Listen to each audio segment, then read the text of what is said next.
chers participants. À l'occasion de cette série de thématiques autour de la digitalisation au Niger, je m'en vais vous présenter donc la thématique e-marketing et commercialisation. Je me nomme M. Sarr Mamadou de l'Agence belge de développement. Je suis assistant technique international filière chaîne de valeur au sein du Pradel.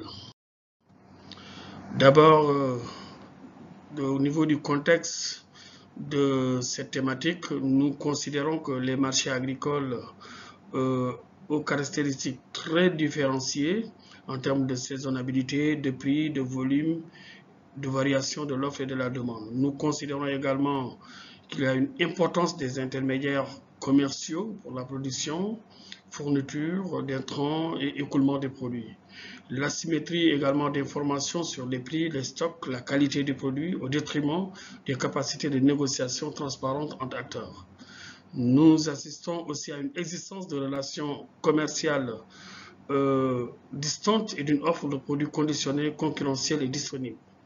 Nous assistons également à une utilisation courante des réseaux WhatsApp entre acteurs de différentes zones.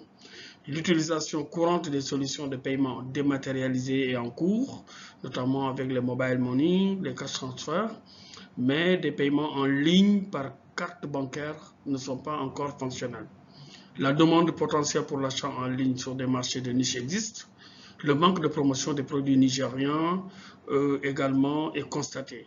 L'existence d'une information des marchés à travers les sites agriculture et les sites bétail également au niveau du Niger.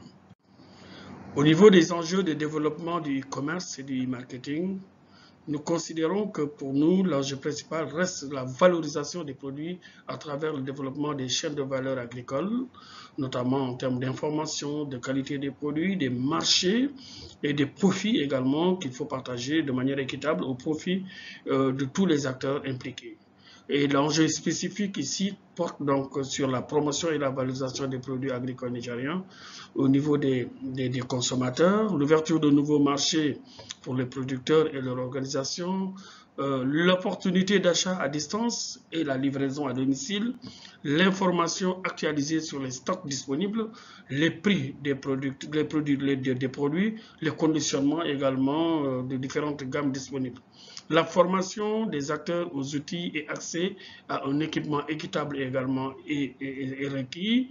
La certification des produits pour créer la confiance des clients quant à l'origine, la qualité, la fiabilité des produits commercialisés à distance, c'est-à-dire au niveau des plateformes digitales. Le développement des interprofessions fonctionnelles pour essayer entre eux de travailler autour d'un cahier de charges bien précis. Réduction des coûts de commercialisation et répartition équitable des marges bénéficiaires et attendues.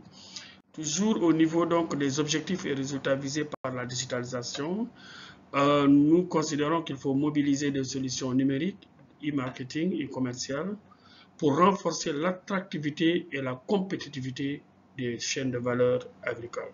Et les résultats attendus portent sur mieux valoriser la proximité et la qualité des produits agricoles nigérians issus des terroirs spécifiques sur les marchés locaux, nationaux et internationaux. Renforcer les liens commerciaux entre producteurs et consommateurs, rendre plus adaptables et accessibles les productions des filières agricoles et animales, offrir de nouveaux débouchés aux productions agricoles. Pour ce qui concerne les intérêts du digital pour répondre mieux aux enjeux identifiés tantôt, il s'agit précisément de faciliter la valorisation des produits, la mise en marché plus fluide et touchant plus de monde, le suivi en temps réel des stocks et des prix. La digitalisation permettra également de faciliter les relations entre les acteurs des chaînes de valeur, les différents acteurs que nous connaissons, les producteurs, commerçants et leurs organisations. En ce qui concerne les contraintes et les opportunités pour la mobilisation du digital, nous pouvons les identifier d'abord à différents niveaux de la chaîne de valeur, au niveau des fournisseurs d'intrants, de la production, des transformateurs et de la mise en marché, mais aussi au niveau des acteurs et des technologies des services.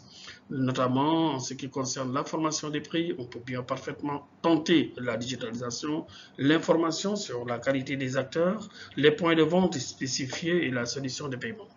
Pour ce qui concerne donc toutes ces contraintes et opportunités, nous avons l'appropriation des outils digitaux par les acteurs, le manque d'équipements adéquats pour les solutions numériques, le besoin en formation de tous les acteurs sur les équipements, les outils et l'actualisation des données, la fixation du juste prix incluant la rémunération de la plateforme. Toujours pour les contraintes, nous avons les difficultés de contrôle de la qualité dans les transactions à distance et surtout la place des intermédiaires commerciaux qui assurent la mise à disposition d'intrants et se remboursent sur la récolte. Nous avons en termes d'opportunités la possibilité d'achat à distance et de livraison à domicile d'une quantité et dans un conditionnement bien défini, voire même personnalisé. Nous avons la possibilité d'apporter des informations en temps réel sur la localisation et l'état des stocks. Aussi, nous allons constater avec la digitalisation une croissance mécanique de la demande en lien avec la démographie et l'urbanisation. Aussi, nous pouvons également étendre les solutions de paiement à distance qui seront également largement diffusées. Pour ce qui concerne les solutions techniques mobilisables et mobilisées actuellement, pour les solutions mobilisées, bon, nous avons les réseaux WhatsApp entre acteurs pour commander, pour s'informer. Nous avons les sites web. Pour le moment, nous avons identifié par exemple la plateforme Agritech à la plateforme de la ferme du Gourbi. Nous avons des applications Android avec Agritech. Nous avons des plateformes de paiement ici qui sont pour le moment en cours avec RTL, Alisa, Mercer, MoneyGram, etc. Bon, ceux qui sont en vue, celles qui sont en vue du moins, pour les solutions technologiques en vue, vous avez les applications iPhone, iOS, vous avez les tablettes qui sont normalement diffusables dans les points de vente pour la gestion des stocks et la fixation des prix. Nous avons d'autres solutions de paiement dématérialisées en vue, notamment avec peut-être Zamani Cash, que le groupe Agritech souhaiterait bien engager.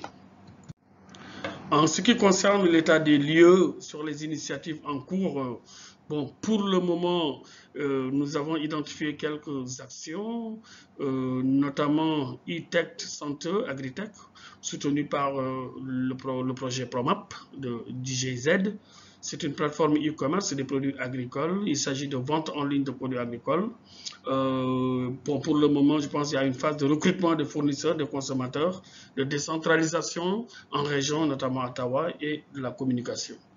Pour ce qui concerne le RECA, également, le RECA de manière globale est appuyé par le PROMAP particulièrement. Il y a un site de promotion des produits, le Niger des terroirs. Le Niger des terroirs, en fait, promeut des produits agricoles nigérians, qui est également, c'est une plateforme en cours de prise en main pour étendre les produits dans les régions auprès des groupements de producteurs. Nous avons également une ferme agricole privée du Gourbi, appuyée par la Barry, I3N, le CIPMEN et le RECA. Il s'agit également de la vente des produits locaux, des produits de la ferme précisément, et de la vente du moringa et des produits biologiques conditionnés et transformés et susceptibles d'être vendus dans les marchés de valeur. Nous avons également la plateforme de commercialisation initiée par Oxfam et qui sera donc bientôt accompagnée par l'Agence belge de développement à travers le projet PRADEL. Il s'agira donc d'une vente en ligne de produits laitiers et dérivés à travers une plateforme et un applicatif en cours de développement et en cours avec l'appui du PRADEL et donc qui sera étendu également dans les régions de l'intérieur. Nous avons aussi des appuis accompagnés par le MAGEL, des plateformes Ivouché, gestion des demandes d'intrants subventionnés, recensement des demandes d'intrants subventionnés, développés mais non utilisables. Au niveau de la feuille de route, précisément, nous avons retenu précisément les trois plateformes, Oxfam, Agritech, Niger des terroirs, avec des activités ici connues, donc toute la démarche autour de Oxfam, de Agritech et de Niger des terroirs. Pour ce qui concerne maintenant les leçons apprises, bon, nous constatons qu'il y a une méconnaissance des produits du Niger de la part des consommateurs. Le besoin d'inclure les intermédiaires commerciaux fournisseurs d'intrants dans le développement des plateformes du commerce, plusieurs modalités possibles de valorisation des produits agricoles nigériens, les marques commerciales, les indications géographiques, labels, territoire par terroir. La complexité du recrutement des producteurs et des clients, la nécessité de renforcer la lutte numérique à tous les niveaux. Besoin de mécanismes pour garantir les transactions, qualité, etc. La possibilité de s'appuyer sur les solutions de paiement. Les autres actions susceptibles d'être engagées également portent sur l'élargissement des portefeuilles des produits au niveau des régions, les équipements digitaux des produits et des livreurs, cartographier et équiper les points de vente, actualisation en temps réel des prix des stocks, développement des modalités de paiement dématérialisées qui sont en ligne et qui peuvent s'accroître ainsi, la formation des acteurs dans l'utilisation de ces solutions, la formation en gestion et contractualisation des acteurs aussi dans les échanges et favoriser aussi l'utilisation des solutions digitalisées, surtout pour les marchés à l'export. Voilà en gros l'idée que nous voulons partager avec vous sur le contenu de la digitalisation. Je vous remercie.